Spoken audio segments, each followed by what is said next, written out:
अब तुम्हारे सामने 3 द्वार है। इन तीनों में केवल एक ही द्वार सत्य है। यदि सही द्वार चुना तो तुम्हें मंदिर का सबसे बड़ा वरदान मिलेगा। लेकिन यदि एक भी गलती हुई तो ये पूरा मंदिर नदी की गहराइयों में समा जाएगा और यहां मौजूद कोई भी इंसान जीवित बाहर नहीं निकल पाएगा। सामने 3 रहस्यमयी दरवाजे दिखाई दिए। सुबह का समय था।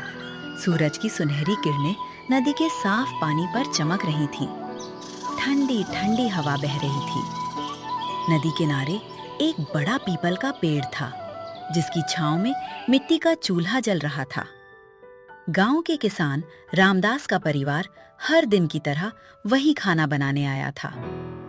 रामदास की 3 बहुएं थीं। बड़ी बहू कमला थोड़ी घमंडी, मंझली बहू शारदा लालची, सबसे छोटी बहू गौरी दयालु और मेहनती। तीनों मिलकर खेत में काम करने वाले परिवार के लिए खाना बना रही थी। कमला मसाले पीस रही थी, शारदा सब्जियां काट रही थी और गौरी नदी से ताजा पानी भर रही थी। थोड़ी दूर पुरुष खेत में काम कर रहे थे। कमला घमंड से बोली, देख लेना, आज मेरे हाथ की सब्जी खाकर सब मेरी ही तारीफ करेंगे। शारदा हंसते हुए बोली, अरे दीदी, आपकी सब्जी अच्छी होगी, लेकिन मेरे बनाए मसालों के बिना कोई स्वाद नहीं आएगा। दोनों अपनी अपनी तारीफ में लगी थी। उधर गौरी चुपचाप मुस्कुराते हुए अपना काम कर रही थी। अचानक नदी के बीच से छपाक पानी जोर से उछला। गौरी ने देखा कि एक सुनहरी चमकती हुई मछली किनारे की झाड़ियों में फंस गई थी। वो बुरी तरह तड़प रही थी। गौरी तुरंत दौड़कर उसके पास पहुंची। गौरी घबराकर बोली, अरे बेचारी, अगर अभी पानी में नहीं गई तो मर जाएगी। कमला ने दूर से देखा। कमला चिल्लाकर बोली, गौरी, उसे छोड़ दो, इतनी बड़ी मछली है, आज इसी का बढ़िया खाना बन जाएगा। हाँ, इसे पकड़कर घर ले चलते हैं, बाजार में बेचेंगे तो अच्छे पैसे भी मिल जाएंगे। लेकिन गौरी ने दोनों की बात नहीं सुनी। उसने बहुत प्यार से मछली को अपने हाथों में उठाया और धीरे धीरे नदी के साफ पानी में छोड़ दिया। मछली कुछ पल तक गौरी को देखती रही। फिर अचानक पूरा नदी का पानी सुनहरी रोशनी से चमक उठा। तीनों बहुएं हैरान रह गईं। मछली एक बार पानी से बाहर उछली और उसकी आंखों में अजीब सी दिव्य चमक दिखाई दी। कुछ ही पल बाद वो गहरे पानी में गायब हो गई। कमला और शारदा डर गईं। कमला हैरानी से, ये कैसी मछली थी?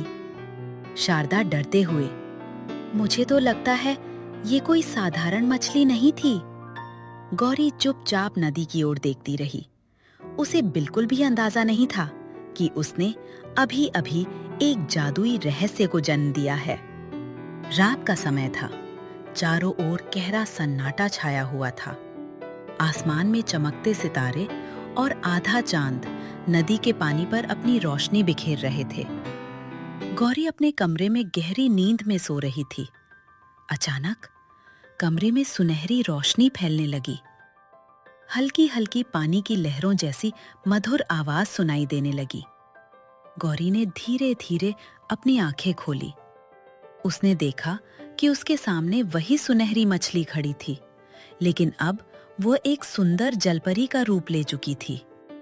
उसके लंबे सुनहरे बाल थे, नीली चमकती आंखें थी और उसके चारों ओर पानी की चमकती बूंदें हवा में तैर रही थी।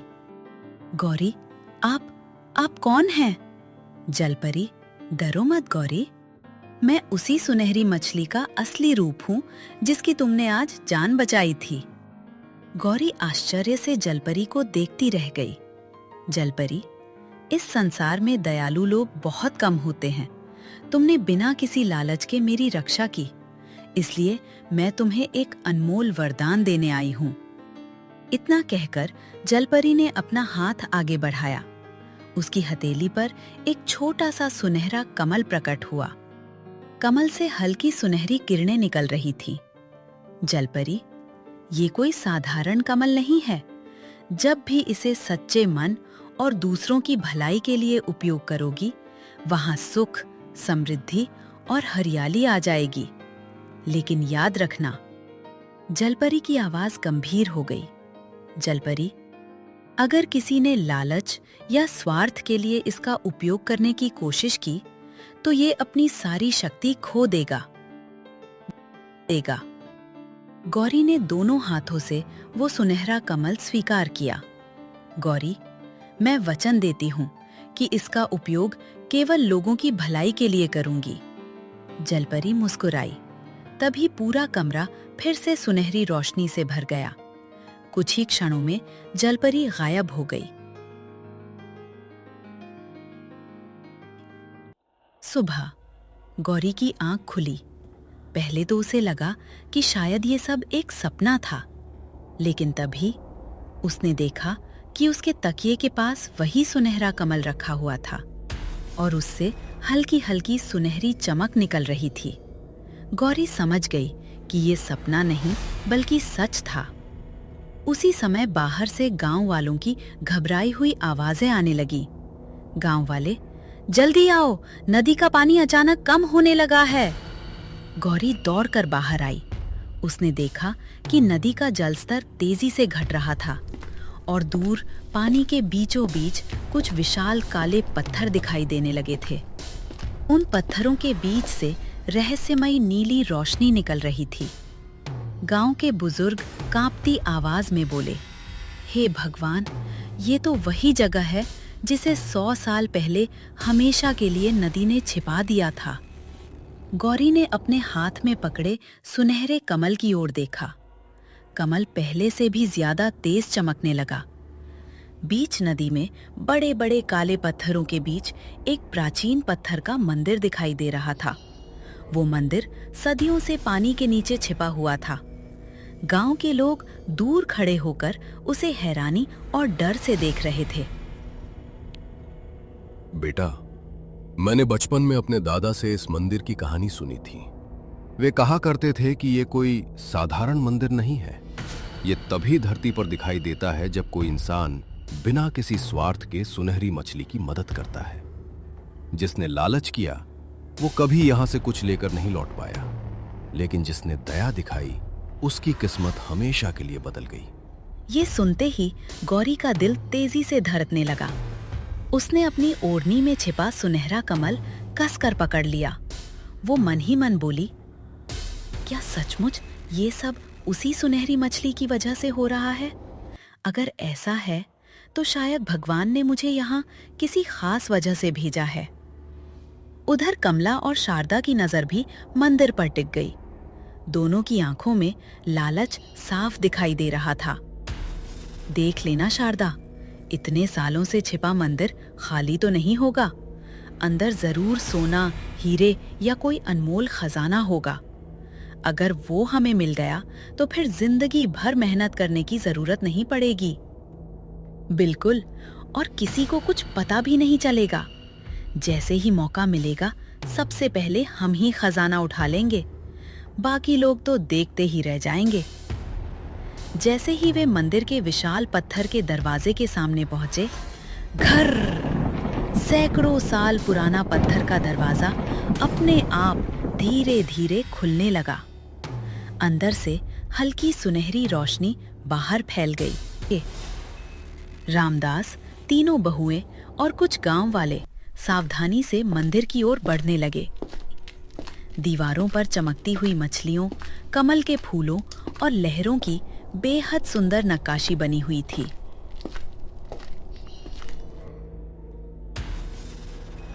मंदिर के बीचों बीच एक सुनहरी वेदी रखी थी। उस पर प्राचीन अक्षरों में लिखा था, जिसके मन में दया, प्रेम और निस्वार्थ भाव है, वही इस मंदिर के वरदान का अधिकारी है। कमला ने चारों ओर देखा और धीरे धीरे आगे बढ़ गई। इतनी सी बात से क्या फर्क पड़ता है? पहले देखती हूँ कि इस वेदी पर रखा क्या है। अगर खजाना मिला तो बस आज मेरी किस्मत बदल जाएगी। जैसे ही उसने वेदी को छूने के लिए हाथ बढ़ाया, धड़ाम! पूरा मंदिर जोर से कांप उठा। छत से धूल गिरने लगी। कमला डरकर चीख पड़ी। अरे ये क्या हो गया? मैंने तो बस हाथ ही लगाया था। लगता है इस जगह में सचमुच कोई अदृश्य शक्ति है। मैं अब कुछ नहीं छूने वाली। अब शारदा धीरे धीरे आगे बढ़ी। उसकी नजर वेदी पर रखे चमकते हुए रत्न पर थी। बस यही रत्न मिल जाए, फिर हमारी सारी परेशानियां खत्म हो जाएंगी। इतना बड़ा मौका दोबारा कभी नहीं मिलेगा।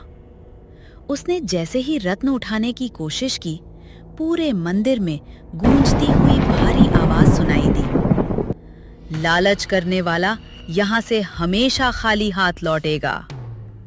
अचानक चमकता हुआ रत्न हवा में विलीन हो गया। शारदा के चेहरे का रंग उड़ गया। नहीं, अभी तो यही था। ये अचानक कहाँ चला गया? ये जगह सच में जादुई है। मुझे यहां से बाहर चलना चाहिए।